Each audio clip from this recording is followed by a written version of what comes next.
warahmatullahi wabarakatuh. Waalaikumsalam warahmatullahi wabarakatuh. Terima kasih atas kehadirannya Bapak dan Ibu SMP Nurul Iman yang berkenan hadir pada hari ini.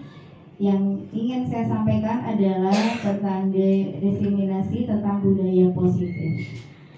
Oke Bapak Ibu, sebelum kita mulai, mari kita ice breaking terlebih dahulu supaya kita lebih semangat. Oke, hari ini saya ingin tebak warna, ya. Hari ini saya mau tebak warna. Kayaknya udah gelap semua Pak. Oh, udah gelap semua. Oke, saya lihat dulu. Oke, sudah ya. Sudah siapkah? Sudah.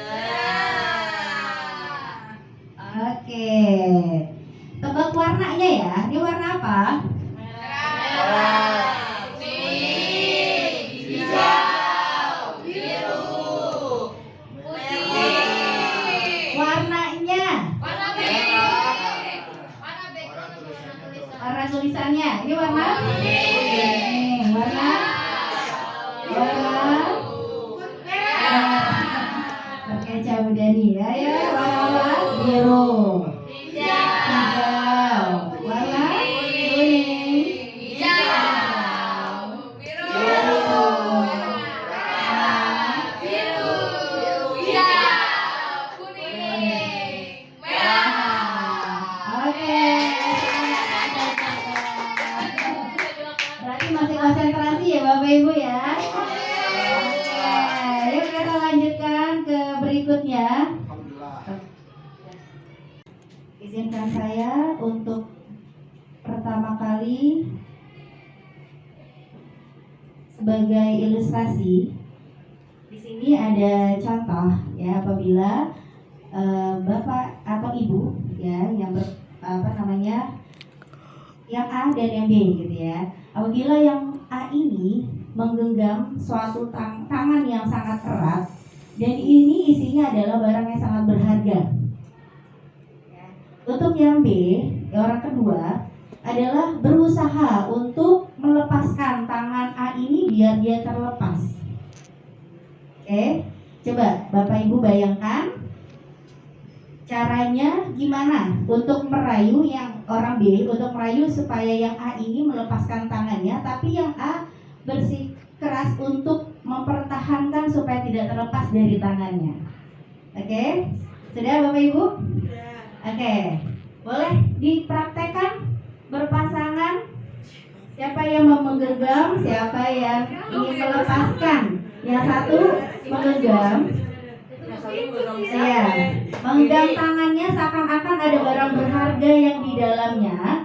Tapi yang kelompok B-nya, yang teman satu lagi adalah berusaha untuk melepaskan genggamannya. Ya, melepaskan genggamannya supaya yang barang berharga ini terlepas dari tangan A. Bisa? Oke, yuk kita mulai. Boleh dikelitikin, boleh dirayu, boleh ini sesuatu boleh. Oke, sudah? Oke, Bapak Ibu, coba kita lihat. Apakah Anda atau B membuka kepalan tangan? Nah, yang untuk A, yang teman-teman yang kelompok A, apakah dia akan membuka kepalan tangannya? Tidak mau. Apakah yang B sudah merayunya atau mengelitikin atau misalnya memberikan sesuatu? Oke. Nah, apakah yang A dan B menutup kepalan tangannya? Dan itu kenapa yang A itu menutup kepalan tangannya? Nggak mau diubah. Kenapa nggak mau diubah? Pendiriannya kuat. Pendiriannya kuat. Iya. Oke. Takut kehilangan. Takut kehilangan. Dia mau lepas Bu. Udah lepas. Saya kasih serang. Oke, dan kegiatan ini sungguhnya siapa yang memegang kendali dan kontrol untuk membuka dan menutup kepalan tangan kita? Siapa yang punya kendali kontrol tersebut? Oke, diri kita sendiri. Oke, hebat. Yuk kita tepuk tangan buat kita semua. Oke Bapak Ibu, kita akan lihat budaya positif ini adalah budaya positif di sekolah nilai-nilai keyakinan dan kebiasaan-kebiasaan di sekolah yang berpihak pada murid dapat berkembang menjadi pribadi yang kritis, penuh hormat, dan bertanggung jawab. Nah, perubahan paradigma untuk membangun budaya positif sekolah perlu menyediakan lingkungan yang positif, aman, nyaman, agar murid-murid dapat berpikir, bertindak, dan menciptakan dengan merdeka, mandiri, dan bertanggung jawab. Nah, tapi lazimnya disiplin dikaitkan dengan kontrol. Dalam hal ini adalah kontrol guru dalam menghadapi murid. Ada perubahan paradigma stimulus respon, teori kontrol. Ya, siapa yang sesungguhnya memiliki kontrol? Untuk stimulus respon dan teori kontrol. Yang pertama, kita mencoba mengubah orang agar berpandangan sama dengan kita.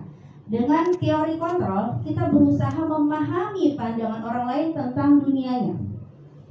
Yang kedua, stimulus respon itu adalah perilaku buruk dilihat sebagai suatu kesalahan. Tapi teori kontrol melihat semua perilaku memiliki tujuannya. Yang ketiga, orang lain bisa mengontrol orang lain, tapi teori kontrolnya Anda tidak bisa mengontrol orang lain. Ya, seperti tadi permainan tadi ya, kita yang bisa mengontrol adalah diri kita sendiri. Terus selanjutnya, memaksakan ada pada saatnya, yaitu bujukan gagal. Teori kontrolnya, kolaborasi dan konsensi menciptakan pilihan-pilihan baru. Yang terakhir, model berpikir menang atau kalah. Tapi teori kontrol adalah model berpikir menang dan menang. Jadi kita berpikir menang dan menang karena kendali itu ada di diri kita sendiri. Oke, apa makna disiplin? Arti disiplin ada 3 motivasi perilaku manusia. Disiplin diri membuat orang harus menggali potensinya menuju sebuah tujuan. Ada yang dihargai dalam budaya kita. Makna kata disiplin telah berubah menjadi suatu yang dilakukan seseorang pada orang lain untuk mendapatkan kepatuhan. Kecenderungan umumnya adalah menghubungkan kata disiplin dengan ketidaknyamanan, bukan apa yang kita hargai atau capaian suatu tujuan. Nah, ada 3 motivasi perilaku manusia. Yang pertama, untuk menghindari ketidaknyamanan. Yang kedua, untuk mendapatkan imbalan atau penghargaan dari orang lain. Yang ketiga, untuk menjadi orang yang mereka inginkan dan menghargai diri sendiri dengan nilai-nilai yang mereka percayai. Oke, dari ketiga motivasi perilaku manusia ini, yang poin 1 dan 2 adalah motivasi eksternal, yang ketiga adalah motivasi internal. Kita lihat, untuk menghindari ketidaknyamanan tadi ya, ini adalah tingkat terendah dari motivasi perilaku manusia. Biasanya orang yang motivasi perilakunya dengan menghindari hukuman atau ketidaknyamanan akan bertanya apa yang akan terjadi apabila saya tidak melakukannya. Sebenarnya mereka sedang menghindari, gitu ya. Jadi bukannya memati tapi dia ingin menghindari sesungguhnya. Yang kedua, untuk mendapatkan imbalan atau penghargaan diri orang lain. Nah, orang yang berperilaku untuk mendapatkan imbalan atau penghargaan diri dari orang lain atau orang dengan motivasi ini akan bertanya, apa sih yang saya akan dapatkan, gitu ya. Jadi tindakan ini adalah yang ia ingin dapatkan adalah pujian, ya. Jadi mereka juga ingin melakukan sesuatu, ingin mendapatkan hadiah, pengakuan atau imbalan dari orang lain. Nah, inilah kenapa dia dibilang dengan motivasi eksternal. Nah, yang ketiga adalah untuk menjadi orang yang mereka inginkan dan menghargai diri sendiri dengan nilai-nilai yang mereka percayai. Jadi mereka melakukan sesuatu karena nilai-nilai yang mereka yakini dan hargai. Dan mereka melakukannya karena mereka ingin menjadi orang yang melakukan nilai-nilai tersebut. Nah, ini adalah motivasi yang akan membuat seorang memiliki disiplin positif karena motivasi berperilaku bersifat internal. Selanjutnya ada yang dengan keyakinan kelas. Nah, mungkin Bapak Ibu bertanya, ya, kok keyakinan kelas gitu ya? Biasanya suka kita sebut-sebut itu apa? Kesepakatan kelas ya. Kenapa nggak kesepakatan kelas tapi keyakinan kelas? Oke, di sini adalah untuk terbentuknya budaya positif, pertama perlu kita ciptakan dan sepakati keyakinan-keyakinan atau prinsip dasar bersama di antara para warga kelas. Jadi kita lingkupnya lebih kecil lagi. Itu adalah kelas. Dari aturan sekolah yang besar, kita menjadikan keyakinan kelas di sini adalah supaya satu kelas ini meyakini dan menjalankan apa yang menjadikan dia keyakinannya, gitu ya, untuk menjalankan tata tertib yang ada di sekolah. Nah, keyakinan ini adalah nilai kebajikan atau prinsip-prinsip universal yang disepakati bersama secara universal. Jadi kesepakatan bersama dalam kelas kita.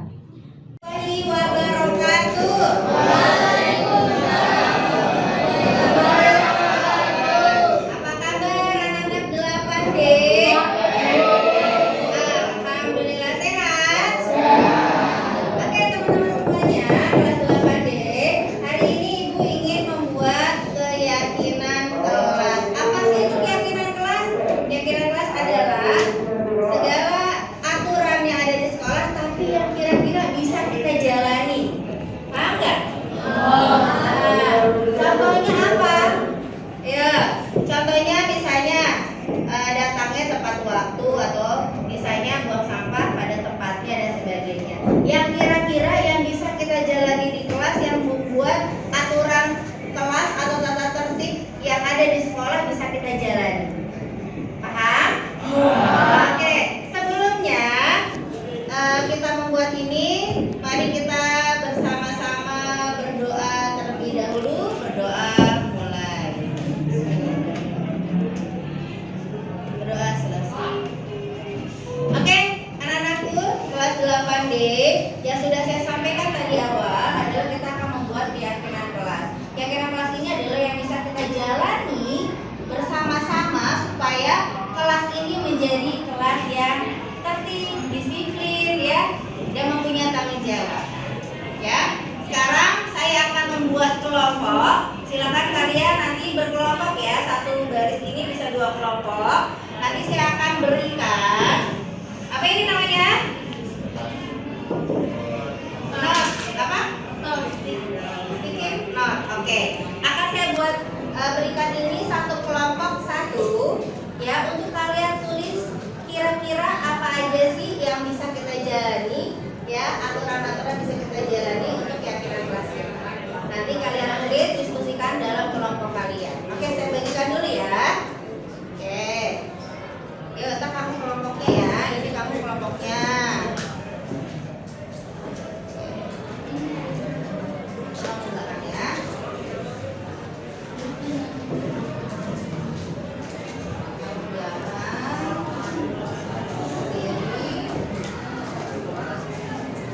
Oke, sediakan alat tulisnya berkelompok.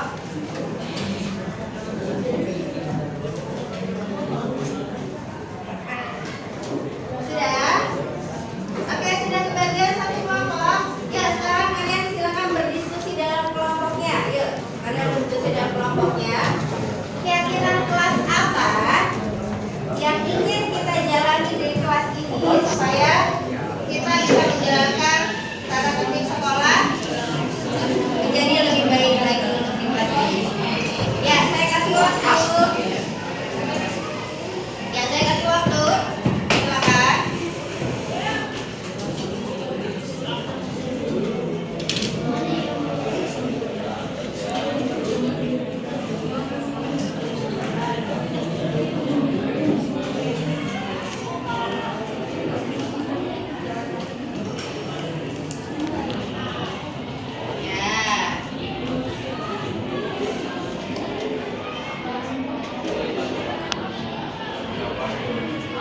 Apa? Sudah? Oke. Yang lain sudah menuliskan? Sudah menuliskan? Oke, kalau sudah menuliskan, silakan kalian tempel di sini. Ya, kertasnya kalian tempel. Ya, silakan. Terima. Untuk kelompok kalian di sini. Ya. Oke.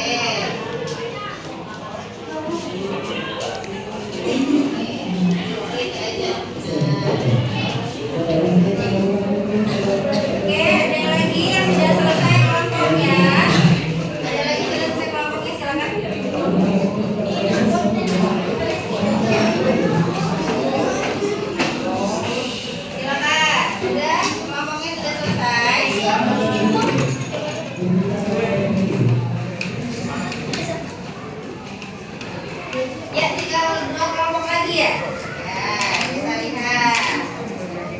Satu saja, boleh. Satu aja. Satu lagi.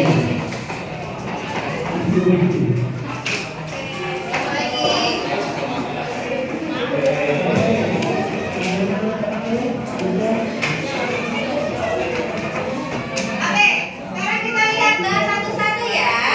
Di sini ada, yuk saya lihat, dilarang mencuri barang orang lain, dilarang berisik di kelas. Nah, apa yang menjadi keyakinan kita itu adalah kata yang positif ya. Oke, ini keyakinan kelas kita ya.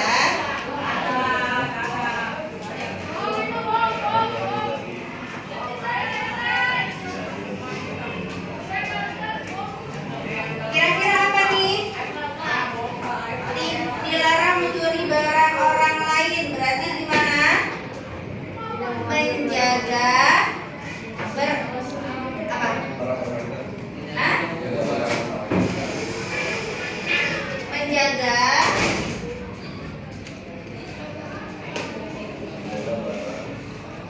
Menjaga barang masing-masing. Oke. Yang kedua, di sini ada dilarang berisik. Berarti apa? Tertib pada saat pelajaran. Oke.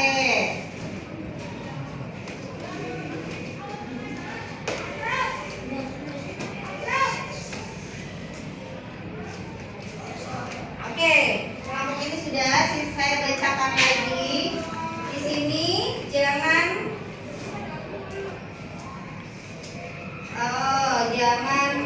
buang sampah sembarangan. Apa? Oke, jagalah kebersihan.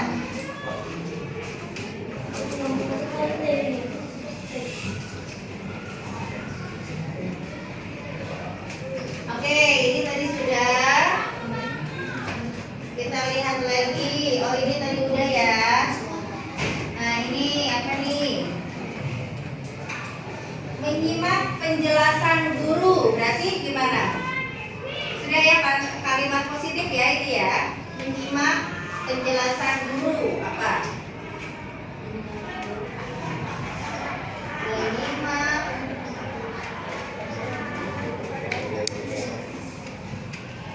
Oke, menyimak penjelasan guru ini sudah. Oke, jangan buang sampah sembarangan. Ini sudah ya, tadi jagalah kebersihan ya, masuk ya.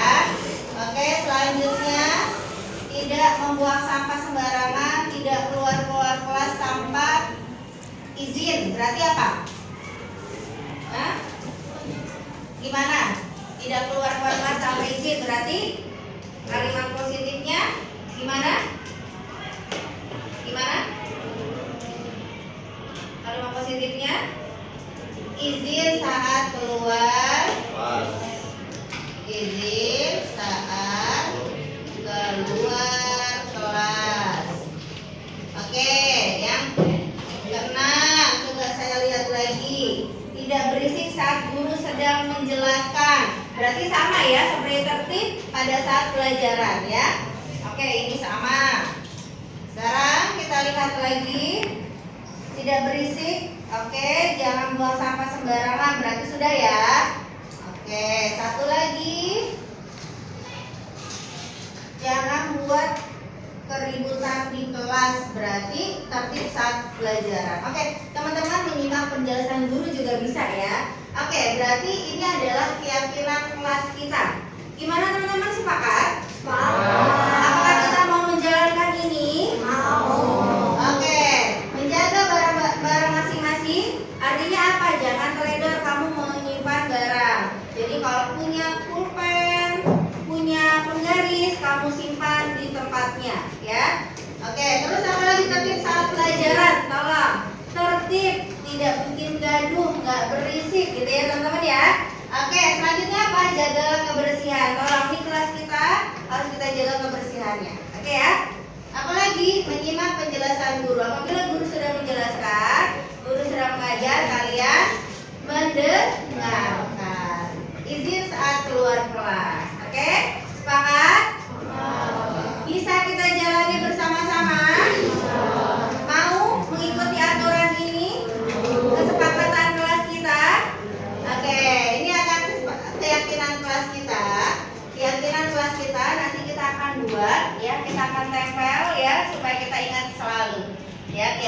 kelas kita yang harus kita jalani bersama-sama supaya kelas kita menjaga ketertiban untuk kita semua. Sekian dari saya. Assalamualaikum warahmatullahi wabarakatuh. Waalaikumsalam warahmatullahi wabarakatuh. Assalamualaikum warahmatullahi wabarakatuh.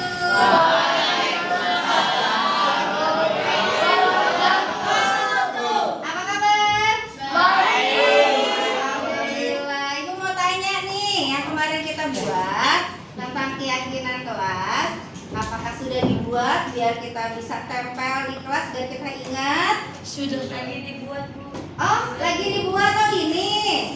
Coba saya lihat. Sedang dibuat. Ini udah selesai belum, Nak?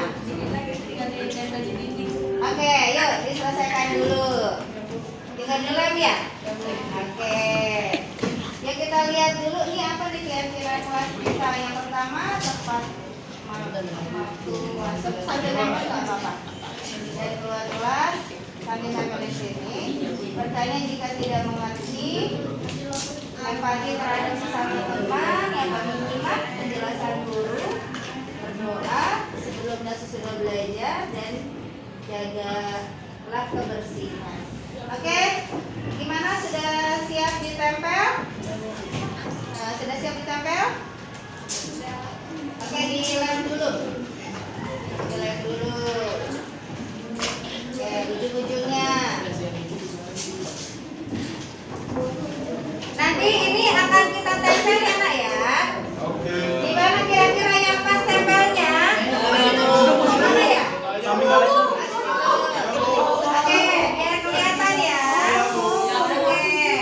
Oke. Yuk, satu lagi.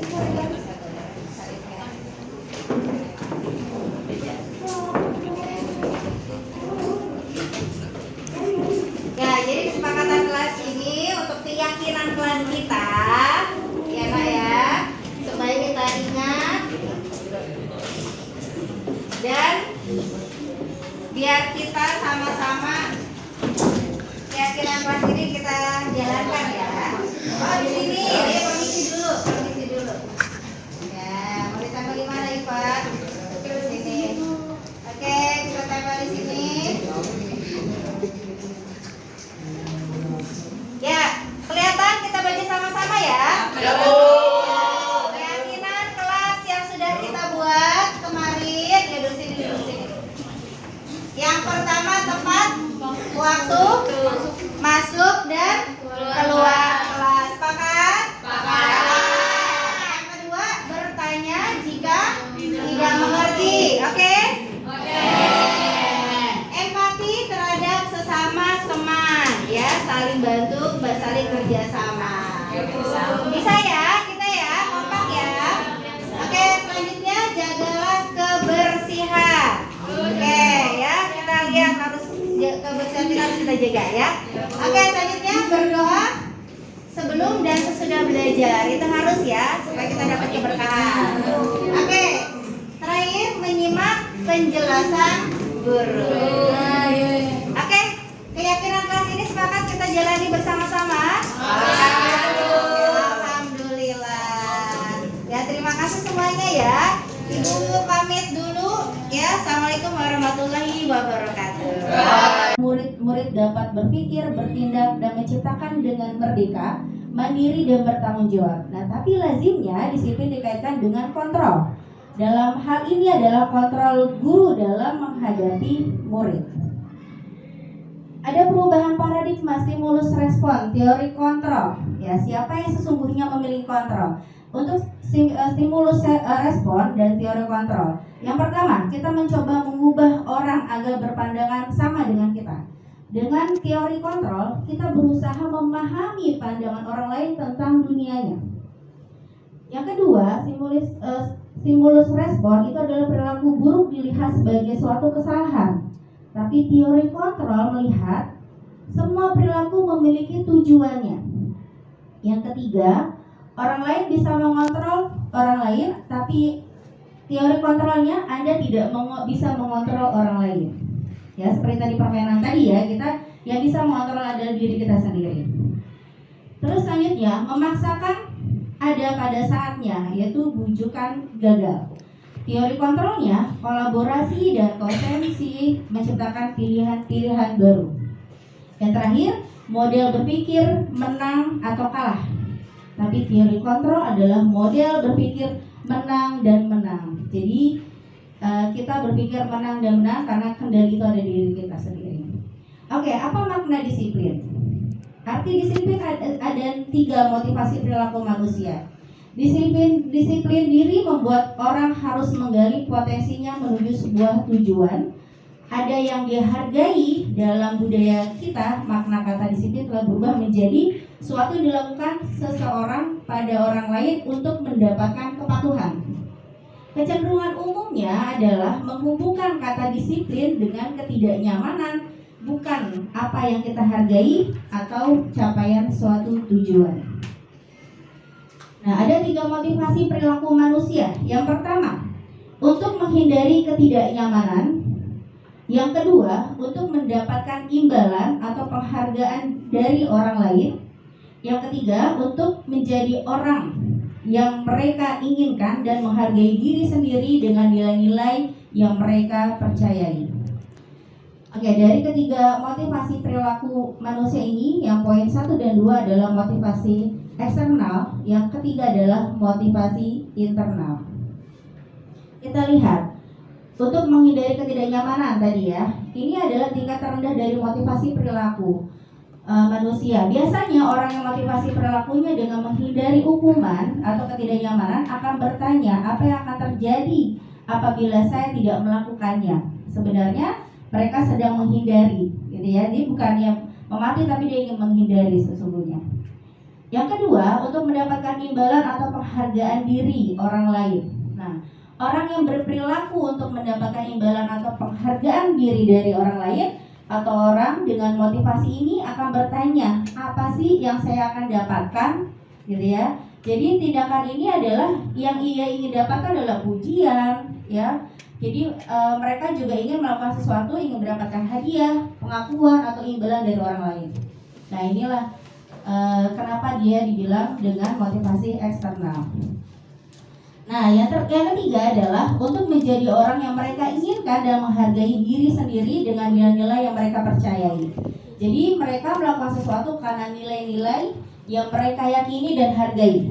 Dan mereka melakukannya karena mereka ingin menjadi orang yang melakukan nilai-nilai tersebut. Nah, ini adalah motivasi yang akan membuat seorang memiliki disiplin positif karena motivasi berperilaku bersifat internal. Selanjutnya ada yang dengan keyakinan kelas. Nah, mungkin Bapak Ibu bertanya, ya, kok keyakinan kelas gitu ya? Biasanya suka kita sebut-sebut itu apa? Kesepakatan kelas ya. Kenapa nggak kesepakatan kelas tapi keyakinan kelas? Oke, di sini adalah untuk terbentuknya budaya positif, pertama perlu kita ciptakan dan sepakati keyakinan-keyakinan atau prinsip dasar bersama di antara para warga kelas. Jadi kita lebih lingkupnya lebih kecil lagi. Itu adalah kelas. Dari aturan sekolah yang besar, kita menjadikan keyakinan kelas di sini adalah supaya satu kelas ini meyakini dan menjalankan apa yang menjadikan dia keyakinannya, gitu ya, untuk menjalankan tata tertib yang ada di sekolah. Nah, keyakinan ini adalah nilai kebajikan atau prinsip-prinsip universal yang disepakati bersama secara universal. Jadi kesepakatan bersama dalam kelas kita. Oke, selanjutnya. Nah, suatu keyakinan akan lebih termotivasi seorang dari dalam, yaitu memotivasi secara intrinsik. Jadi kalau kita dengan kesepakatan dengan anak-anak, kita membuat keyakinan kelas, dan dia akan membuat sendiri gitu ya. Jadi kesadaran dari diri dia sendiri. Nah, seorang akan lebih tergerak dan bersemangat untuk menjalankan keyakinannya daripada hanya sekedar mengikuti serangkaian peraturan. Ada 5 kebutuhan dasar manusia. Nah, yang pertama adalah kebutuhan bertahan hidup. Yang kedua adalah kebutuhan kasih sayang dan rasa diterima. Yang ketiga, kebutuhan penguasaan. Yang keempat, kebutuhan akan kebebasan. Yang kelima adalah kebutuhan akan kesenangan. Jadi, apabila ada anak kita yang melanggar satu aturan di sekolah, mungkin ada kebutuhan-kebutuhan yang belum dia dia dapati gitu ya dari kebutuhan-kebutuhan dasar manusia ini ya. Jadi ada 5 kebutuhan sebenarnya ini harus kita penuhi untuk anak-anak kita. Selanjutnya adalah ada 5 posisi kontrol kita sebagai guru. Yang pertama adalah sebagai penghukum, yang kedua sebagai pembuat rasa bersalah, yang ketiga adalah sebagai teman, yang keempat adalah sebagai pemantau, yang kelima sebagai manajer. Ya, menurut Bapak Ibu yang paling tepat yang mana ya dari kelima posisi kontrol ini? Sebagai teman. Sebagai teman. Oke, Bu Deni, siapa lagi? Membuat rasa bersalah. Ada lagi Bapak Ibu? Sebagai pemantau. Penghukum. Penghukum. Oh, guru olahraga ya penghukum. Oke, mari kita lihat sama-sama. Di sini ada kata-kata ciri ya, ciri-ciri dari penghukum. Biasanya penghukum ini dengan kata-kata patuhi aturan saya atau awas gitu ya. Kamu selalu saja salah gitu ya, selalu pasti yang terakhir selesainya dia penghukum ini lebih ke dengan nada tinggi gitu ya. Biasanya dengan posisi sebagai penghukum. Yang kedua, membuat rasa bersalah. Kata-katanya sebenarnya kata-katanya itu lembut, tapi dia seperti jangan mengecewakan ibu ya. Ibu nanti diomelin sama kepala sekolah gitu ya. Jangan keluar kelas misalnya. Ya, berapa kali Bapak harus memberitahu kamu ya nak misalnya. Terus gimana coba kalau orang tua kamu tahu kalau kamu berbuat seperti ini. Jadi anak itu merasa bersalah gitu ya ketika kita melakukan posisi ini. Selanjutnya adalah sebagai teman.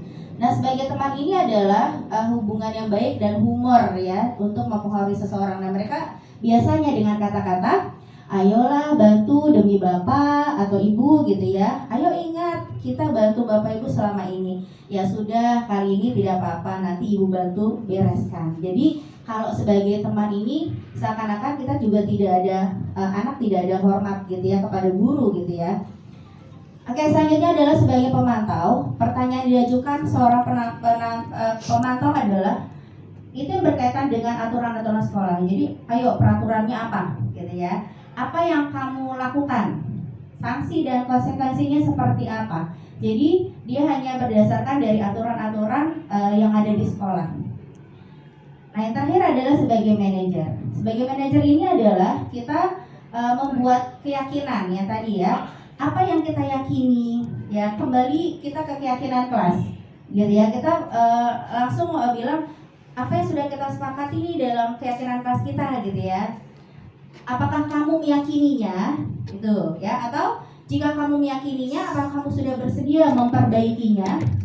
Yang keempat, jika kamu memperbaiki ini, hal ini menunjukkan apa tentang diri kamu, atau dengan pertanyaan apa rencana kamu untuk memperbaiki hal ini. Jadi anak yang memberikan solusinya untuk diri dia sendiri. Nah, ini adalah posisi sebagai manajer. Oke. Nah, dari kelima kontrol tadi kita akan ada yang namanya restitusi. Ya, ada segitiga restitusi. Nah, ini yang kita lakukan adalah yang pertama adalah menstabilkan identitas. Ya, kita semua akan melakukan hal yang terbaik yang kita lakukan. Jadi ini menstabilkan identitas itu biar anak itu merasa kita maulah untuk dia membuka dirinya gitu ya. Kita juga misalnya bapak atau ibu juga pernah melakukan kesalahan gitu ya, boleh kata seperti itu untuk dia bisa membuka dirinya. Yang kedua adalah validasi tindakan yang salah. Nah, semua perilaku memiliki alasan. Jadi kita tanya alasannya. Kenapa kamu melakukan itu, ya kan? Biar anak itu mengungkapkan apa alasannya. Contoh ketika terlambat. Kenapa kamu terlambat, gitu ya? Karena saya di rumah, misalnya membantu orang tua, gitu ya. Karena orang tua saya dagang, gitu dan sebagainya. Dan itu kan ada yang ingin dia sampaikan kenapa dia terlambat. Yang ketiga adalah menanyakan keyakinan. Keyakinan apa yang sudah kamu yakini di keyakinan kelasnya gitu ya, supaya dia bisa mencari solusi untuk diri dia sendiri. Oke, Oke, nah inilah segitiga restitusinya. Ya, untuk menanyakan keyakinan. Pertama adalah menstabilkan identitas. Setiap orang pasti pernah melakukannya. Kamu bukan satu-satunya yang pernah melakukan itu. Dan itu jadi supaya anak itu sebagai netral ya, jadi tidak merasa takut gitu dalam kita. Terus yang kedua adalah kita menanyakan alasan-alasan dia. Yang ketiga adalah keyakinan kelas yang sudah kita sepakati supaya kita bisa kembali lagi untuk mentaati aturan yang sudah kita kesepakati bersama. Oke, demikian Bapak Ibu yang saya sampaikan. Ada yang ingin didiskusikan tentang budaya positif di sekolah kita? Bertanya Bu, Iya, silakan Pak Faiz. dari yang 5 tadi yang kontrol, apakah kalau yang penghukum itu bagus untuk anak atau tidak ya Bu? Oke, dari 5 posisi kontrol ini sebenarnya yang ideal sekali adalah sebagai manajer, ya kan? Karena kita tadi menanyakan alasan dan menanyakan keyakinan anak tersebut dan dia bisa menyelesaikan masalah itu sendiri. Nah, untuk penghukum, kalau misalnya Pak Faiz guru olahraga gitu ya, sebenarnya gini, boleh aja gitu melakukan itu karena kan guru olahraga gitu. Kecuali kalau misalnya guru, misalnya contoh guru IPS gitu atau guru tari gitu ya, suruh push up gitu ya kan nggak cocok gitu ya gitu dengan ini. Tapi alangkah baiknya kita sebagai manajer gitu, kalau misalnya dia yuk push up gitu karena sesuai dengan mata pelajarannya Pak Faiz gitu ya, karena olahraga gitu ya Pak ya. Jadi boleh, tapi setelah itu kita berusaha untuk menjadi seorang yang manajer tadi gitu ya, supaya anak sendiri dia mengakui dan dia ingin berubah dengan sendirinya gitu. Jadi motivasi intrinsiknya tuh sampai gitu kepada anak tersebut. Ada lagi Bapak Ibu? Iya, silakan Bu Dani. Contoh budaya positif di sekolah kita itu apa ya? Contoh budaya positif di sekolah kita ada yang namanya 5S ya Bu Dani ya. Salam, sapa, sopan, santun ya. Anak-anak itu kalau ketemu kita kan salim gitu ya. Nah, ini ada sebuah budaya positif bagi kita. Dan anak itu juga kalau di luar dari sekolah misalnya kalau ketemu di jalan juga suka menegur gitu ya. Ini salah satu yang ada di sekolah kita, budaya positifnya. Oke, ada lagi yang kita diskusikan hari ini? Oke, Bapak Ibu, yang ingin saya sampaikan dari 5 posisi kontrol ini, kita berusaha ya untuk menjadi guru yang menjadi manajer tadi, sehingga anak kita bisa menyelesaikan masalahnya dia sendiri dengan keyakinan dia, dan dia bisa memutuskan ya. Jadi kesadaran itu dari dalam diri dia sendiri ya, kesadaran secara intrinsik. Oke, terima kasih Bapak Ibu atas kehadirannya dan atas kesempatan kali ini. Saya ucapkan terima kasih. Assalamualaikum warahmatullahi wabarakatuh.